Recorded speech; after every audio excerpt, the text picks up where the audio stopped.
still committed to a political history. Within Pakistan, Kashmir, Azad Kashmir, Yeah. JKLF, that they will export their revolution to Pakistan, to Azad Kashmir. Are you concerned that this is sort of the beginnings of, and today, there are a number of the young lads with Kalashnikov. There was some very militant talk from the younger people at the rally. And are you concerned that... You can see the contradiction that they are having arms and at the same time planning to stage a peaceful march, unarmed peaceful march, non-violent. You see the contradiction. Well, they say that they won't have them on the march. This is what they say. They're having them with them. They lay down and go before the bullets unarmed and expecting it's not to shoot them. That is one. And number two is you see that the kind of a revolution. Revolutions don't take place with a handful of flashing coats. Revolutions take place only when there is acceptability amongst the public for a movement. People are sympathizers today. They're sympathizing with the movement, not the violent movement, but the movement, the overall movement in Kashmir, like the self-determination and freedom from India. Everybody here is a sympathizer. I am a sympathizer with that movement. But any one party making a call and threatening to cause a revolution to happen is a bit too much. It's beyond my understanding. I don't think there will be any revolution at all. What they can do, of course, is to create some disturbance here at home. And this is what all those people, defeated people, do. You see, at the camp, they try to create nuisance. That is what they can try to do. Because fighting the Indians is a difficult task. Yeah. So you can fight at home easily. But that is not going to give them any advantage. This is rather be a discredit to the people who claim to be supporting the freedom movement. So you don't fear then that you're possibly on the threshold of a... No. There's no such thing like this. How far will you let them go tomorrow? As far as they can cross the barriers and make it possible to walk. But you were quite effective in stopping traffic on the road up from Islamabad. Do you plan to be equally effective on the road to It will Kashmir? be equally effective. Perhaps there will be very little transport flying at its own risk. You see, it's not only the government, it's the transporters themselves, because they also fear damage to their transport. But Amanullah has made a very morbid prediction that he'll force the Pakistani army to open fire, that he won't stop. He'll try and negotiate with them. If they refuse to listen, he will continue to barrel through their lines. Is the army prepared to shoot? I don't think he will be able to cause a situation where the army will be prepared to shoot their own people. I think a situation of that magnitude can really come up. Why No, not? I don't think so. If violence breaks out, like if somebody provokes any violence, what will you do? Where? Among the processionists. Among the processions? Yes. Among the processionists, if somebody actually resort to violence and create a certain situation where the army has to resort to some sort of action, what will be the consequences? During the procession, even when they reach the ceasefire line? Yes. My point is, you see, that reaching the ceasefire line by itself would be a very difficult task. It will not be an easy task. It will not be an easy go. It might take hours and hours for them to go through. And then the will of the people does not lend that much of support. You see, for them to march. And then they know that Indian army is also going to resort to shooting. Will the Pakistan army resort to shooting? Will you Why let them should get they? anywhere near the ceasefire? I don't think Pakistan army will be required to shoot their own people. I don't think. How are you going to stop them? Yeah. Well, they make different arrangements. the transporters, and apparently a number of them that had earlier said they would provide their buses have now said no. So, I mean, obviously the government has intervened with the transporters. That's one method that you've already done. What other methods? You say that you won't resort to violence. Will you block the road with barriers? Are you going to have another landslide? All possible means to do it. Will there be another landslide somewhere? It's a rainy season, except for today. The rains all these days, and there are many impediments. It could be. There's a real. We want to save the people from committing suicide, collective suicide, and getting themselves killed for nothing. By that, even if they succeed in crossing, for example, and they're not shot at in an army, and they get killed because of mines, it's not going to make any contribution whatsoever to this movement of liberation and freedom. And even if there are no mines and they crossed over and they were arrested by the Indian government, yet it was not going to make any substantial change in Indian position. And then it's not a movement supported by the entire people of Azad Kashmir. It's not a movement of that sort as it is. And then it has not enlisted support from the government and opposition of the Pakistan either.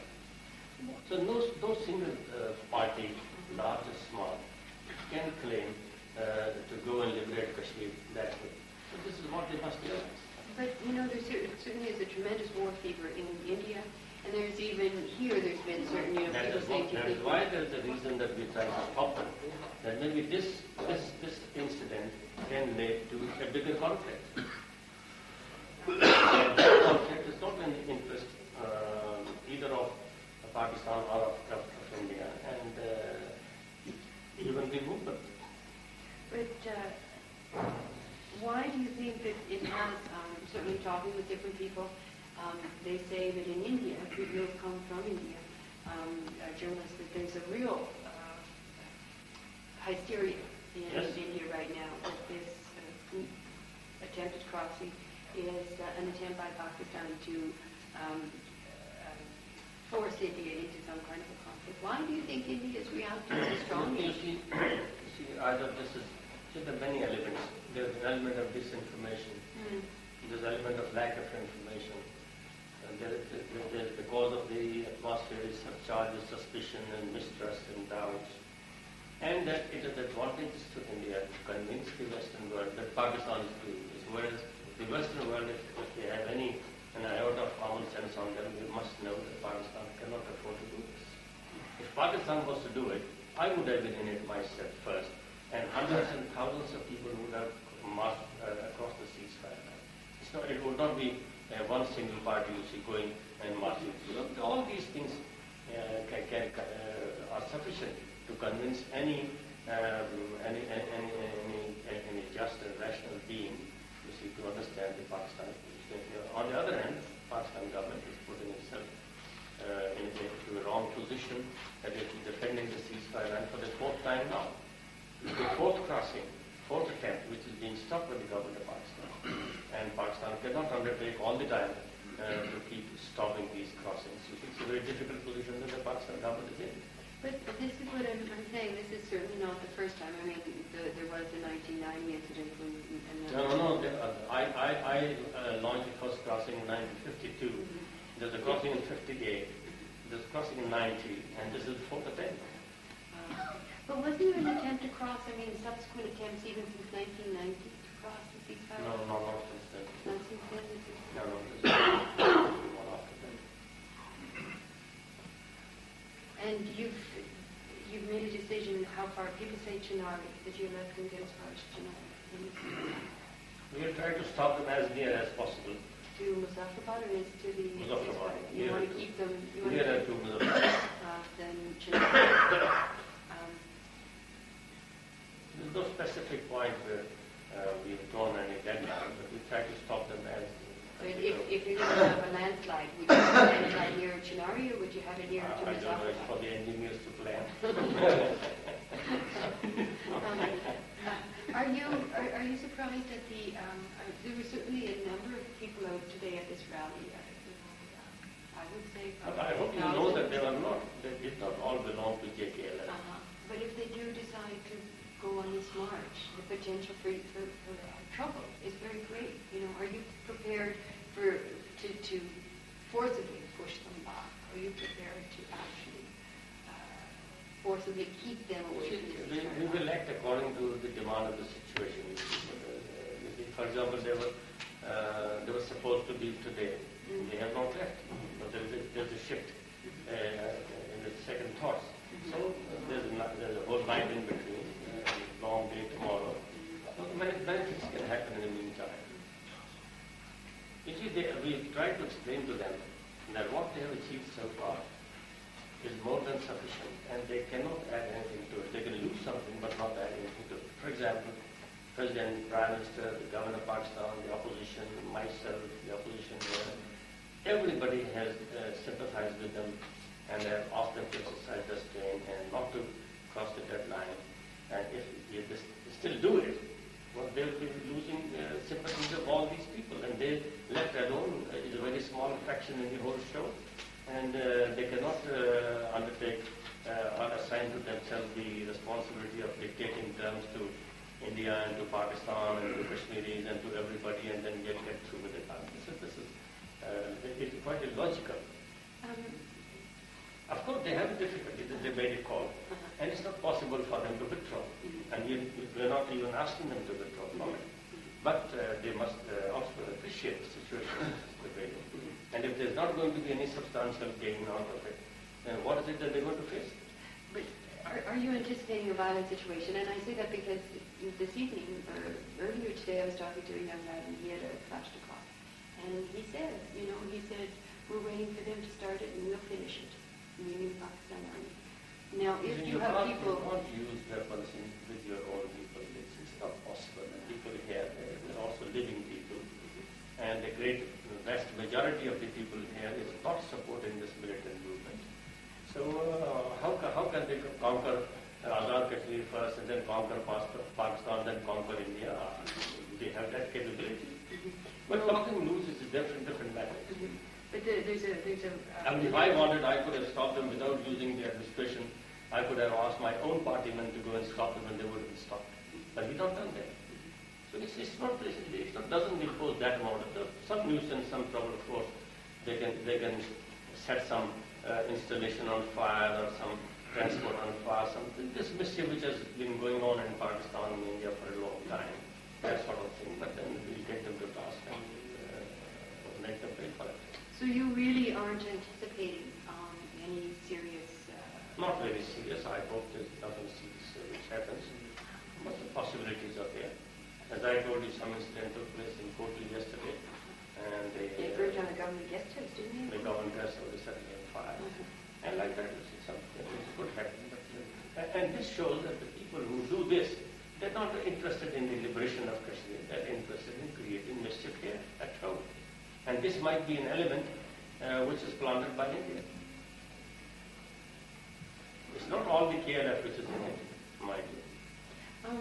The KLF is committed to a peaceful march. And if they violate that peaceful march, then they fall into the trap of their own contradiction. Yeah, well, and the whole world would say that they have been belying the whole thing. They're liars and they're well, Amanullah is quite committed to a peaceful march, I think, but some of his people, or some of the young ones anyway. Maybe those young ones do not belong to KLF at all. They belong to some other organization. Quite possible. You see, all those sympathizers with the KLF, they do not belong to the KLF ideology. Maybe some people within KLF want to destroy Amanullah position. That is also possible. And politics, all these things happen. One of their complaints was that Pakistan has stopped JKLF people from moving weapons into India, that they have specifically been targeted, and that there was one particular weapon it took them 5 different tries before they finally got it passed. That Pakistan kept stopping them before, it never happened. Pakistan has been stopping all such movement wherever they could. Jamaat is not stopped. Many other organizations they use clandestine methods and take weapons across, and they are not stopped. Pakistan government has not taken special pains to stop one and allow the other. But that's your argument that they are taking. In an organization which says Pakistan is an enemy, and India as an enemy, you think an enemy will allow them to act? That is the language which they have been using themselves. So why do they accuse Pakistan or anybody else for that matter? And they should thank their staff that we allow them to use land which belongs to them as much as it belongs to me. But if somebody here stands on this and says Azad Kashmir is populated by enemies and there's an enemy government, how can you compromise with these basic contradictions? So do you think this slogan of independent Kashmir gaining ground in Azad Kashmir? No. You see, anybody who thinks logically and is a rational being, he cannot accept this for very cogent, tangible, understandable reasons. And you see, there is of course an emotional outburst. Somebody who doesn't get a job, he said, I'm against Pakistan, I'm against Azad Kashmir. That has been the fashion here in the country. But otherwise, there are no sensible people. Of course, there is some sort of hysteria about the linguistic and regional nationalism, which has taken on not only Pakistan, but every country almost in the world. So things like that do happen, but nobody who applies his mind sincerely and seriously can be convinced of this independent Kashmir movement. But, you're prepared to stop these marches from going to the ceasefire line and possibly escalating the tensions into a confrontation. But certainly, are you concerned that it's just sort of putting off the inevitable, that Pakistan and India are moving toward confrontation? Certainly... and we don't want to provide cause for that. But do you believe, regardless of whether, in this case, you've decided to stop this march, but do you believe that it's just putting off the inevitable? Do you see Pakistan and India... No, it is inevitable. I agree with you.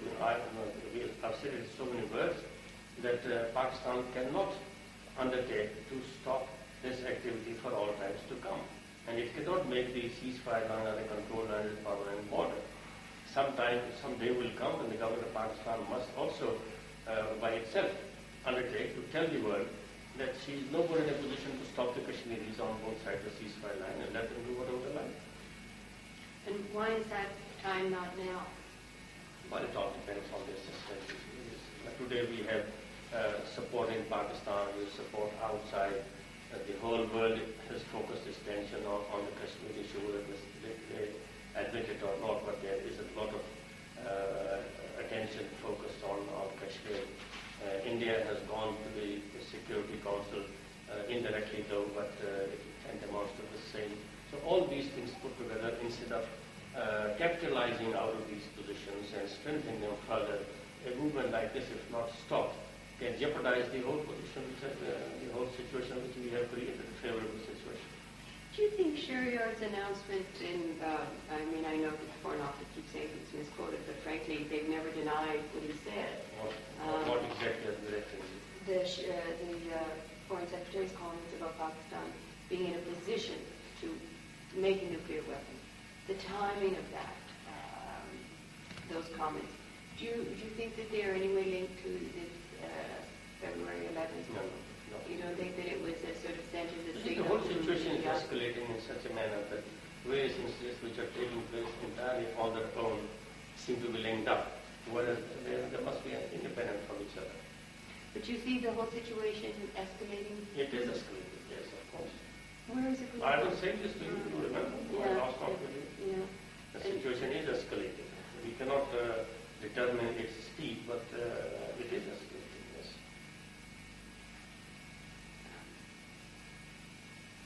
How do you see it progressing? I guess that's what I'm trying to, Sharyar makes this announcement, these guys try to cross the ceasefire line. Do you see it sort of inevitably ending in a confrontation? It has nothing to do with each other. It is just announced by them and Mr. Sharyar what he has said. But the Indians are trying to interpret it in such a way that it appears as if we're going towards confrontation. In fact, mostly what Indians are doing is leading towards confrontation than what is being done from the Pakistan side. The government of Pakistan has made absolutely sincere efforts to bring them to a negotiating between table and make them realize that Kashmir issue must be resolved through peaceful political means, without resorting to arms. But India seems to be bent upon having it decided in the battlefield. Otherwise, she would not have resorted to that amount of repression which it has.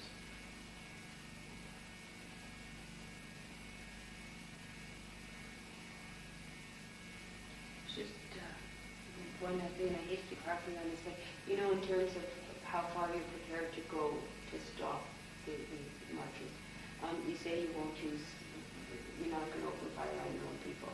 We do our best not to open fire. It's not in the interest of either the KLF or Azad Kashmir to have infighting here while there's a fighting going on there. So I don't think any advisor, any sensible person would advise that. Why do you think they have taken this decision? What is It could be attributed to many things, but I don't doubt their sincerity of purpose. There's a situation prevailing across the ceasefire line, and that situation calls for active participation from Azad Kashmir. Azad Kashmir has not been very actively participating except for ideological support and political and moral support. So there might be a very genuine cause for causing some people to share the bloodbath there across. So that might be a very genuine reason for it. And there could be other reasons also to be assigned to it, if you don't doubt the intention of people. But all the same, as the situation is escalating, we have said,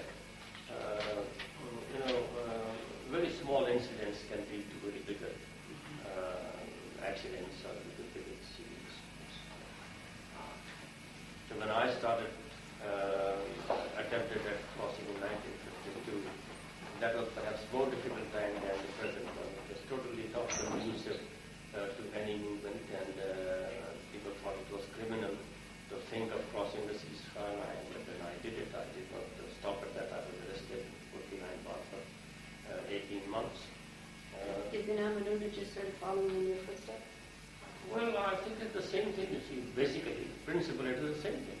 Then in 58, we gave a call, and the 10 boys were arrested by India, sent to jail, suffered 6 months imprisonment, they were sent back. And hundreds of them were stopped by army on the ceasefire line, and it lasted for 4 months. I was sentenced to 4 months of imprisonment. So like that, you see, we have been attempting at that, and there's no reason to doubt the intentions of the people. But aren't you threatening Ahmed with the same punishment that was given to you? No, I'm not. Well, The situation was different at that time. You said that the situation was much more difficult at that time. It was very difficult. Because there was nothing going on. There was nothing going on across the But ceasefire. this time, according to Amanda, he says that the situation is much more conducive and people are being killed on the other side. Yes, it is conducive for us. It is favorable for a movement like this. That's what I'm saying. I'm telling you that might be one of the reasons, you see, why Amanda has declared doing this. but why do you want to stop them? It's because it can escalate into a bigger conflict, which is not to his advantage. Number two, it can take us to a point of no return, except for a military solution, which we are not in favor at the moment. And then there's a lot of international pressure, which must have come on Pakistan to stop these people crossing. All these things put together. And then if people are killed, and there's no retaliation fire from the Pakistan army, we'll have problem here at home. If there's a retaliation fire from the army, there's a problem across. And all these things, you see, the situation is very grave from that point of view. And the achievement, you see, that they have already made is by highlighting the issue internationally and all over the world and drawing attention. And it's a very big gain. It's not a very small gain that they have achieved. A small, tiny organization like that have gained a very big achievement again, and they should not go beyond that. You should never go to a final showdown in a situation like this. Do you think that's what they're going for, though? Well, this is what they are planning to go for. Well, Ahmed is quite decided. It's quite determined, yes, of course. Yes. You just said that there is also a feeling that Azad Kashmir is not responsive to the Not responding actively to that actively. extent, yes. So how do you feel that this thing should be changed, or so that they? You see, we have tried to soft pedal this better. We try to exercise and restrain in this.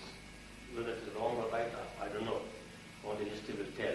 But we have not been very impatient about it. Otherwise, I personally, I would not have been here in this office, and I would have gone and joined in some movement or stayed a movement myself. So, but I think we are moving in a sort of a big package. You see, it's not an isolated position that we have taken. I mean, my responsibility, it is more conducive from my point of view to have the public opinion in Pakistan with us, to have the government of Pakistan with us, to have the army with us, to have our sympathizers and friends across the world with us on this issue.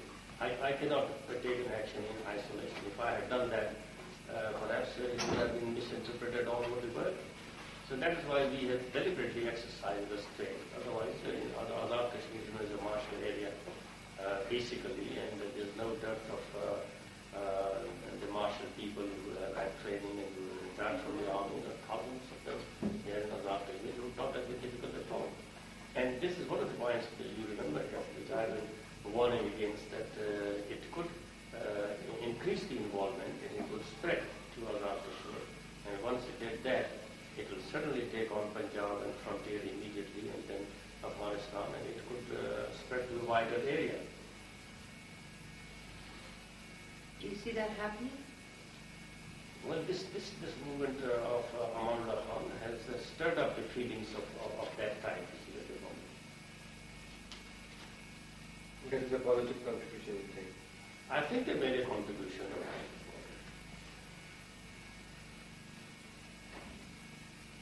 But then it is very difficult to contain the achievements. You see, to have achievements is one thing, to contain, consolidate the achievements is yet another.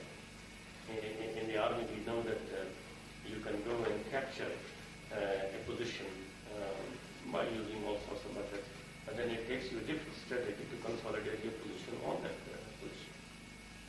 Is that where you think Amanullah is That is where I think Amanullah is falling into a trap. And he might have a backlash of for them there will be no way out. Either they listen to us or they fight. They have been fighting here. If they have been fighting here, they have destroyed everything. Their own strength and their own ideology and their own whatever they have, they will have no support left if they did that. So that is the position where they should not try to reach. How serious is the threat of war? I think we mentally we are in a state of war. Physically we are not at the war. Do you think India in desperation was that?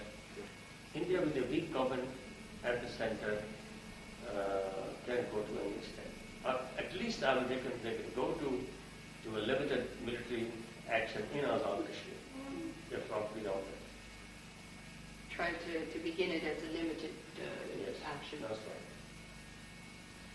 I mean, if they, with their military power, believe somehow that they can overrun Azad Kashmir, that can settle the issue permanently for their concern.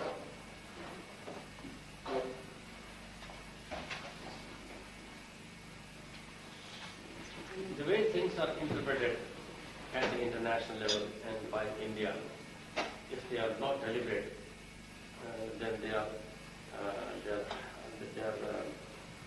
highly miscalculated and not in line with the actual situation. The way they're trying to project fundamentalism, the way they're trying to project terrorism in Pakistan, as I said, this is all either by design or by such a great default that it is going to create an artificial but dangerous situation all over the world. This is not in keeping with the realities of the situation.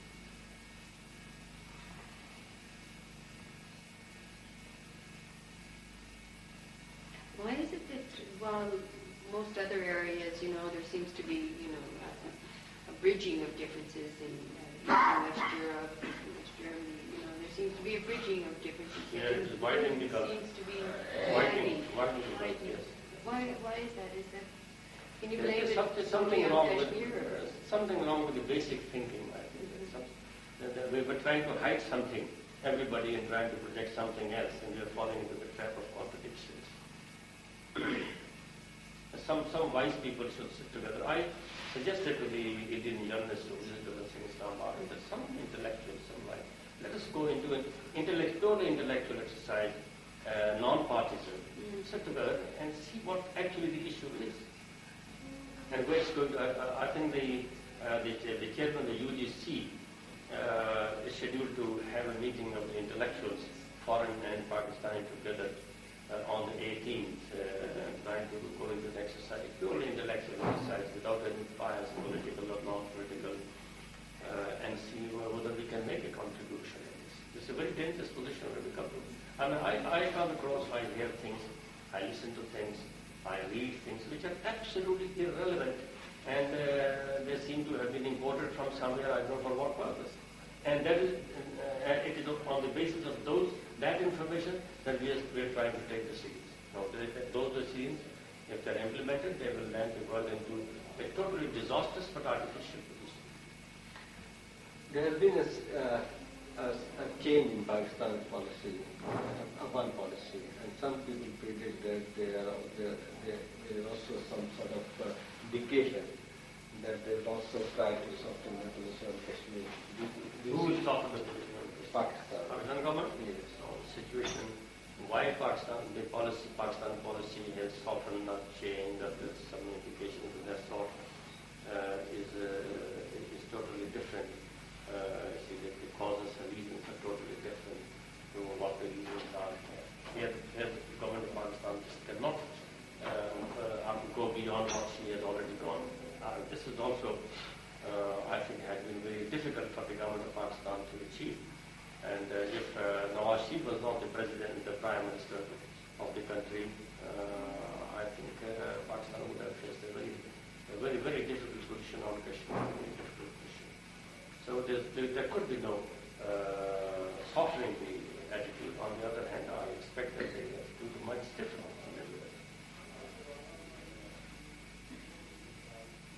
Because the Indian government, Indian leadership, does not understand, has not in the past ever understood the language of peace, justice, humanity, realities, and all these things. They become irrelevant to them. And for us, either we surrender to them or we fight back. And there is no surrender at all. Sometimes there's complaint about Pakistan, against Pakistan, that they are not supporting, they are not providing support to the Kashmiri freedom front that they should have done. Indians say? No. Pakistanis say that You're very right. The Kashmiris. You're very right. You see, India is killing the Kashmiris. And Pakistan is equally responsible for the Kashmiris' life internationally, just as is India. What should Pakistan do in this situation? Well, I have suggested from time to time that Pakistan government must try to find a line. For example, this crossing the ceasefire line. Pakistan government must come out and tell the world that she will no more defend the ceasefire line like this for indefinite period because it's not an international border. That would be one step. Pakistan can go to the international community, as I have suggested, the OIC, for example, for holding a summit on this. Pakistan can go to the OIC countries for imposing an economic sanction on India. Pakistan can go to the West, explain it to the Germans. Americans would not understand, I'm sorry to say, because they have a certain belief of their own, it's a political belief, and they move according to that. But the other countries in the West are quite open to reason, and they would understand what our position is. I told George Stevenson when he came here, I said, Mr. Stevenson, if we are in the wrong, you must pick up the courage to tell us that this is where we are in the wrong. If there's somebody else in the wrong, why do you lose courage? And why don't you tell that party that you are in the wrong? Why is West so shy of telling the truth about it? The time is coming when people will have to do this. Or the whole new world order will go to dogs. You see, no world order can be based on injustice and inequality.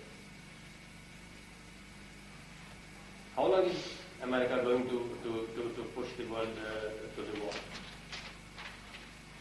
The threat of communism communism has been called off. The countries will now think independently. The world, instead of being bipolar, it might become multipolar. And all those poles might start fighting with each other. If it is not based, if people are not convinced of justice being done to them and giving them an opportunity to exercise their right of self-determination, how are they going to accept it? How long America can force them to accept it?